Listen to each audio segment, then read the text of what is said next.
পৃথিবীর সব দেশে বাস চলে রাস্তার উপর দিয়ে, আর আমাদের দেশে বাস চলে একে অপরের গায়ের উপর দিয়ে। এখানে বাস চালানো মানে যুদ্ধ আর প্রতিযোগিতা।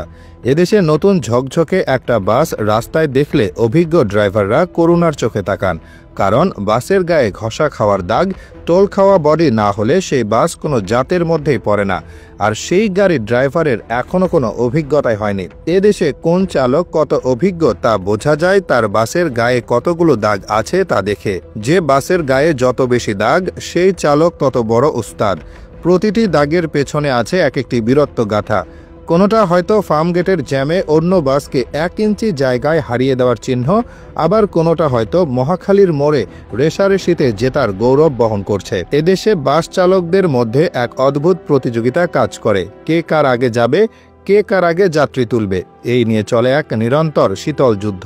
এই লড়াইয়ের তাদের প্রধান হাতিয়ার হলো ঘষে দেওয়া। দুটো বাসের মধ্যে যখন এক সুতার ব্যবধানও থাকে না, তখন আমাদের দেশের চালকেরা সেখান দিয়ে গাড়ি চালিয়ে দেন। এই ঘেঁষাঘেঁষির সময় যে আওয়াজ হয় তাকে আপনারা দুর্ঘটনা ভাবতে পারেন, কিন্তু চালকদের কাছে এটা হলো মধুর সঙ্গীত। এটা অনেকটা নিজের এলাকা চিহ্নিত করার মতো। একবার গা ঘেঁষে চলে যাওয়ার মানে হলো এই রাস্তায় আমি সেরা। এই লড়াইয়ের অন্যতম গুরুত্বপূর্ণ চরিত্র হলো বাসের হেল্পার। বাসের দরজা থেকে ঝুলে অর্ধেক শরীর বাইরে রেখে সে যেভাবে ডাইনে চাপান ওস্তাদ, খালি আছে ঢুকাইয়া দেন, বামে পুরা খালি বলে চিৎকার করে, তা শুনলে মনে হয় যেন সেনাপতি তার সৈন্যদলকে নির্দেশ দিচ্ছে। ড্রাইভার আর হেল্পারের এই বোঝাপড়া এতটাই নিখুঁত যে ড্রাইভার চোখ বন্ধ করেও হেল্পারের নির্দেশে বাসকে এমন সব সরু গলি দিয়ে বের করে আনতে পারেন যা পদার্থবিজ্ঞানের সব সূত্রকে হার মানায়।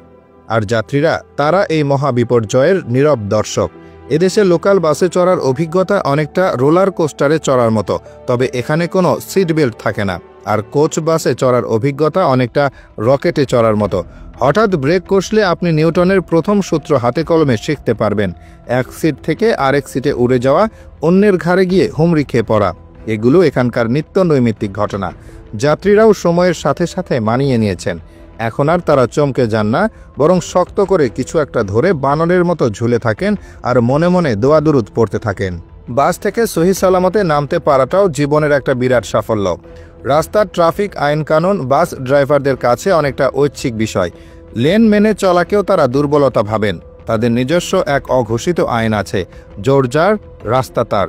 হর্ন বাজানোটা এখানে শুধু সতর্ক করার জন্য নয়, এটা একটা ভাষা। ছোট হর্ন মানে সাইড দে, লম্বা হর্ন মানে রাস্তা থেকে ভাগ, আর একটানা হর্ন বাজানোর মানে হলো আজ তোর একদিন কি আমার একদিন। বাংলাদেশে বাস শিল্প এমন এক পর্যায়ে পৌঁছেছে যে এখন বিদেশ থেকে বহু বিদেশি এসে বাসে উঠে ব্লগ করে আবার বলে, আজ আমি পৃথিবীর সবচেয়ে বিপজ্জনক বাস রাইডিং করছি, ওয়েলকাম টু বাংলাদেশ। আর তাদের সেই ভিডিওর ভিউ হয় মিলিয়ন মিলিয়ন। আত্মসম্মান থাকলে অবশ্য কমেন্ট পড়ার সাহস হবে না। বুঝুন তাহলে, এই হলো দেশের অবস্থা।